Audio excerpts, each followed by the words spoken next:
Hi guys, Mons here. On today's episode of Ball in Mons, I'm going to be looking at the Lakers Week 12 review.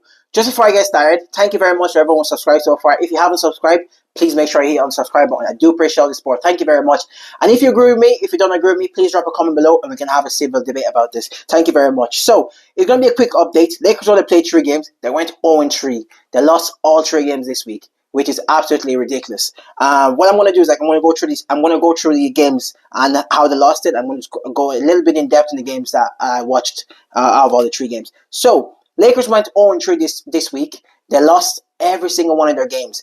These are worrying signs, in my opinion. That's a very, very, very worrying sign if you're the Lakers, because Reeves is still out. He's out for another couple of weeks. LeBron is playing, but at 41 years of age, you can't expect him to drop 30 points every single night. He's trying his best. Luka has improved. He's doing his best as well. But everyone knows Luka's not a defender.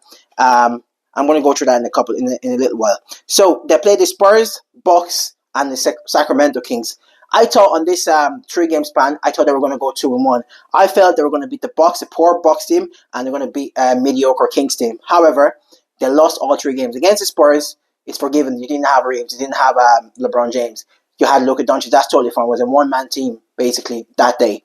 That's understand. That's a schedule loss, in my opinion. However, against the Bucks, it was a very, very poor game. It was a very, very poor game against the Bucks. I felt the Lakers team, in my opinion, when you play teams like the Bucks, you have to make them pay. I'm going to go through a couple of points in the Bucks game. So there was a 9-point deficit going into the fourth quarter. And like I said, Lakers, I think they were 12-0 in clutch games. So I felt if they can get it down to maybe 3 to 4 points or 3 to 4 points in the last maybe 2 minutes, I feel Lakers were going to win this game. However, in the fourth quarter, LeBron started. I think Luka got taken out. He was on 5 fouls already. And LeBron James was orchestrating the offense, and it was running very, very smoothly. The Lakers were getting shots off. LeBron was getting his off. I think he scored 11 or 12 points in the fourth quarter, LeBron James, but he also missed some vital go-ahead 3 and some vital shots he missed. I think after he scored his point, I think he went maybe 0-3 in go-ahead goals and go-ahead field goals in this game, which is very disappointing because normally LeBron James is clutch, in my opinion. And in those type of situations, it normally makes those big shots. Jared Vanderbilt, as usual, it was great. Offensive rebound, and his energy is always needed in the Lakers, especially the Lakers being so poor defensively. It's just so hard for me. Like, I'm looking at the notes I made here, and I think the most telling thing was when Luka fouled out. When Luka fouled out, it was a 3-point shot. I believe if there was a challenge left, Lakers would have won that challenge. I don't think it was a foul, so I felt bad for Luka. But overall, Luka had a poor game against the Bucks. He wasn't moving the ball. His field goal potential was very, very poor as well. So I think in those type of game, you need Luka to bring you home. You need Luka to take you to the victory in those type of games, in my opinion. There was after the Luka fouled. The Bucks got 3 free throws, and I think they made 2 of them, and they made 2 of them, and they missed 1, and they went up by, I think they were up by 2. LeBron stole the ball from Giannis, and he made a layup. I think it was an and 1 as well. But eventually, the Lakers lost this game, and this was the first clutch game they've lost this year. I think they're now 12-1 in clutch situations this year, which is very, very poor. In my opinion, Lakers are 12-1 in clutch situations this year, which is very, very good. Normally in clutch situations, Lakers have been very, very good. LeBron James, Luka Doncic, and Austin Reeves. Austin Reeves, I can't wait for Austin Reeves to get back. We need some more offensive fun because at the moment, Lakers offensively look very rigid, look very, very predictable. So we need Austin Reeves back, in my opinion.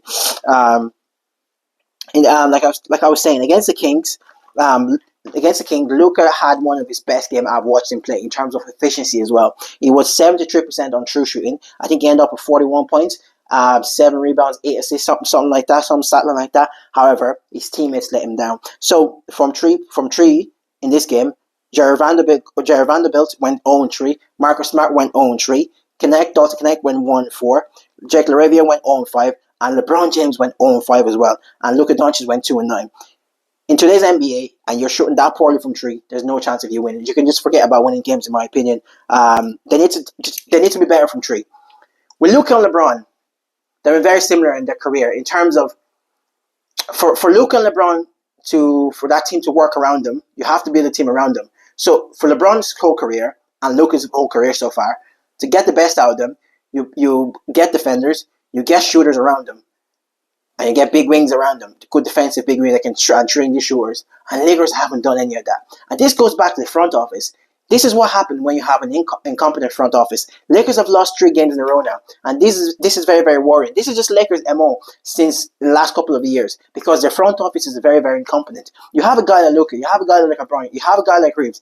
Build around them. Get 3-and-D guys. Get wing defenders. Get knockdown shooters. That's what you need to build. And big bigs that can actually get a lob and rebound hard. Because DeAndre Ayton, for me, he looks completely checked out mentally. Because he didn't get the ball in maybe 1 or 2 games, he looked completely checked out. I don't like DeAndre Ayton the last couple of weeks. Start of the season was fantastic. He was happy because he was getting the lobs, the ball. But for I think 1 or 2 games he didn't get the ball. He didn't bother rebounding. He's getting out rebounded by smaller guys. Honestly, it's sick. It's honestly making me sick to my stomach watching DeAndre Ayton last week or two. For me, I think DeAndre Ayton is mentally checked out. Like I said, this goes back to Rob Pelinka. Build a team around Luka and LeBron James that have good wings, 3-and-D players, and good defenders and knockdown. That's like, I don't know how hard it can be to build a team around those 2 guys, because you know what they need, you know what they're good at, and you know what they need. So why don't you just do it? That's what I don't get about Rob Pelinka. I've said this for the last 3 to 4 years. Rob Pelinka is the worst GM in the league by far. He's only surviving that Lakers job because he was the best friend of the late great Kobe Bryant. If he wasn't the best friend of the late great Kobe Bryant, there's no way Rob Pelinka would still be in that job, in my opinion. That's pretty much my 2 cents for the Lakers this past week. If you made it to the end of my video, please hit the unsubscribe button. If you have your comment, please drop a comment below as well. We can have a civil debate in the comment section. Thank you very much. Peace out. Have a lovely week.